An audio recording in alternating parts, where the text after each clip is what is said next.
eu tenho o Cauê quer engatar uma coisa, eu também quero, que são duas coisas. Você colocou um cara que pouca gente no Brasil olha. Eu comecei a olhar para ele quando ele chegou ao poder, que é o Viktor Orbán, na verdade, o Orbán Aham. Viktor.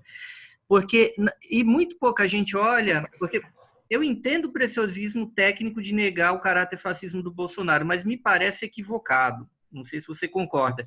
Porque não há essa profunda divergência entre liberalismo e Isso. fascismo ao longo do tempo. O Guedes, na reunião ministerial, ele Deixou claríssimo como o liberalismo é fascista. ele cita, então, ainda que não seja, mas que tem Claro. uma teologia em comum, onde muitas vezes o liberalismo ele vai, para além dessa decisão geoestratégica, talvez não Stalin, mas a União Soviética tenha tido algum motivo de ter derrotado Hitler e Hitler tê-la atacado, mas como, na verdade, tenha sido mais uma decisão geoestratégica, talvez de Gaulle, ou do Sim. campo específico mas talvez a União Soviética não poder ter se integrado, embora a linguagem fosse possível entre liberais e conservadores da França e da Inglaterra ter uma linguagem comum, ou enxergar essa França, Walter Benjamin diria um freio de emergência.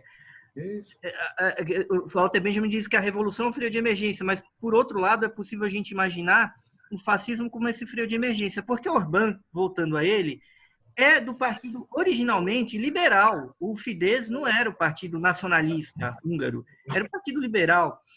E o próprio partido de extrema-direita da Áustria, ele não começou, e ele tem uma certa precedência sobre essa alt-right nos anos 80, uma precedência avant la lettre, que é o Partido Liberal Austríaco, que o equivalente ao partido, esse partido que é a extrema-direita na Áustria, era o partido, é o FDP lá na Alemanha, que é um partido liberal de centro. E esses liberais de centro da Áustria viraram extrema-direita também. Então, até que ponto, em nome desse preciosismo, porque algumas pessoas vão definir pelo viés do populismo, ou dizer, bolsonarismo é um radical liberalismo, mas assim, isso não lhe parece que às vezes é uma negação? E são duas perguntas que eu vou te fazer. Uma negação desse próprio caráter de elementos protofascistas que existem dentro do liberalismo, e do outro lado, Antifa surge hoje em dia como uma cultura determinada, que já não é mais as frentes antifascistas que reuniam essas tantas coisas como aqui do lado a Revolta dos Galinhas Verdes.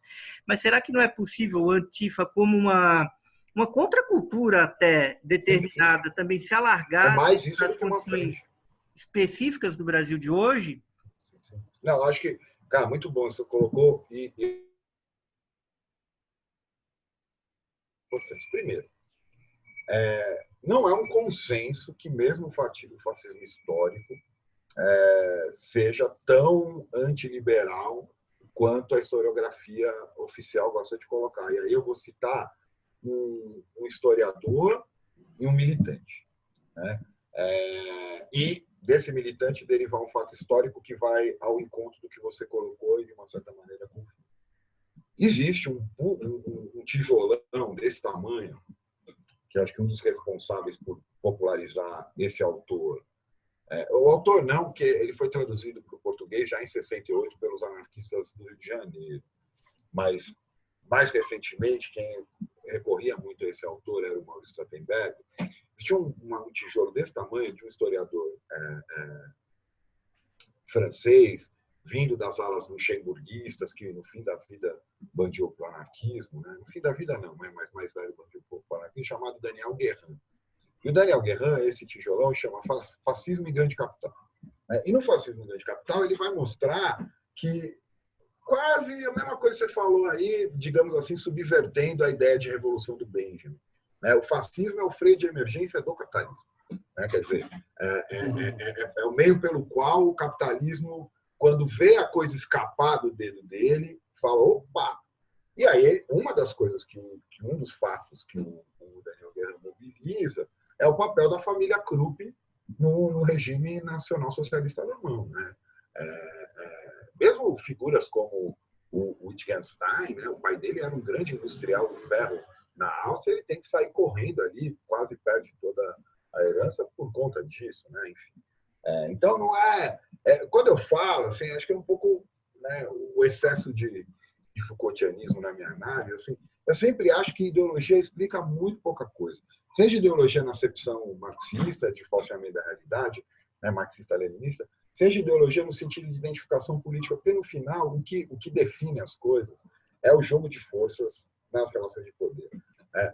E aí sim, claro que a União Soviética é muito mais episódica do que... episódica que eu estou dizendo assim, ela de fato tinha um problema com o nazifascismo, embora tenha feito acordo com ele no começo, é sempre bom lembrar, do que as forças liberais. Né? E aí o segundo, que confirma um pouco a tese do Guerrin, talvez o Guerrin tenha derivado disso porque ele é posterior, é o próprio Boaventura do Ruth dizendo que nenhum governo combate o fascismo até o final, porque quando a burguesia vê os seus privilégios ameaçados, ela vai recorrer ao fascismo. E o do Ruth estava dizendo isso por uma análise de conjuntura, que era o quê? A França e a Inglaterra fingiu que não estava vendo a Itália e a Alemanha financiando a reação do Franco dentro da Revolução Espanhola. Né?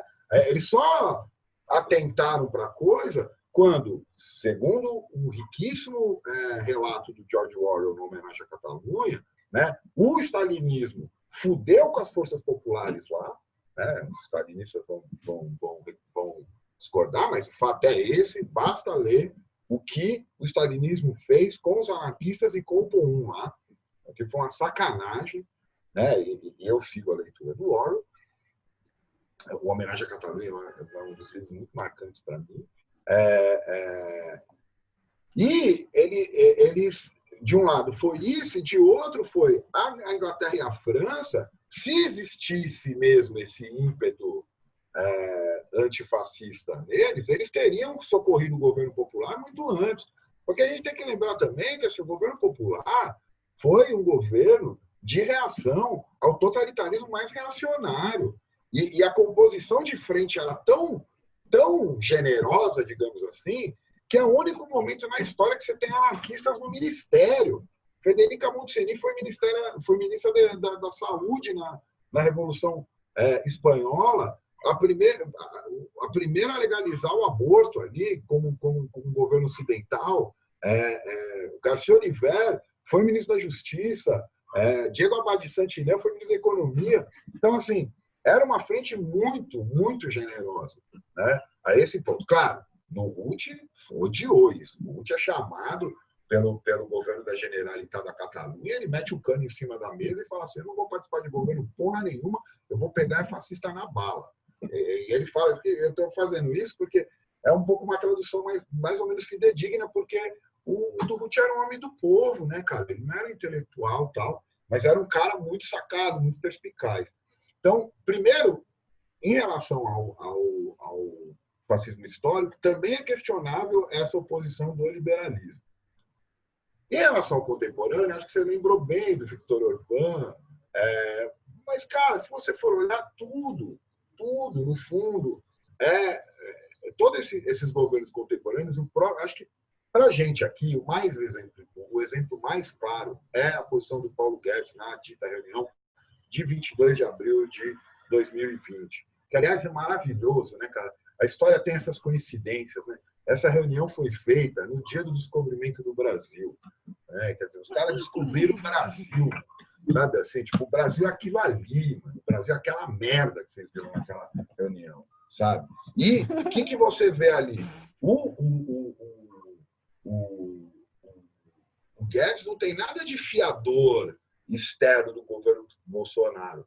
Ele é um estrategista central daquele governo. Ele dita, né?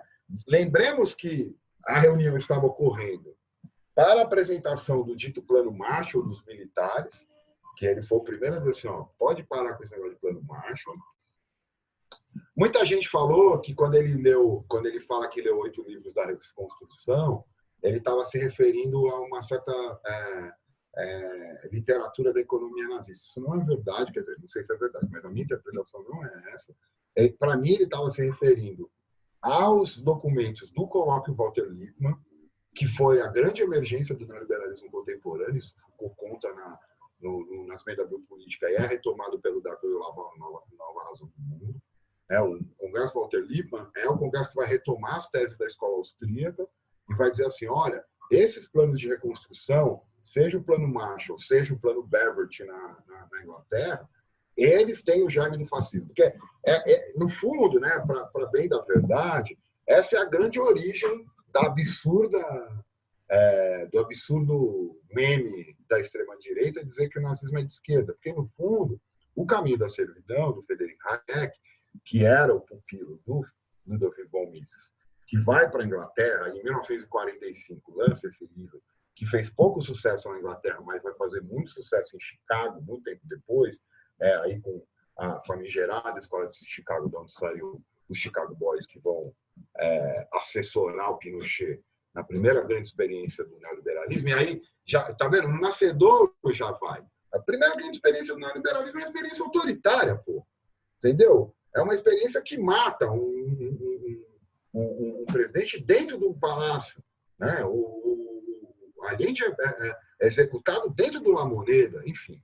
Bom, e aí, o que eles fazem? Né? Então, o que o Hayek argumenta? Ele diz que, do ponto de vista econômico, esses planos de reconstrução, que vão, de alguma maneira, ser a origem do que a gente vai chamar depois de welfare state, de estado de bem-estar, eles impõem um tipo de planejamento. Veja, planejamento, não planificação, isso é uma grande diferença entre o que muitas vezes se unifica simplesmente como governos totalitários, e isso é uma discordância que eu tenho da leitura, principalmente da Hannah Arendt, um tipo de planejamento econômico que, para o neoliberal, para o austríaco, mata a liberdade individual. Por quê?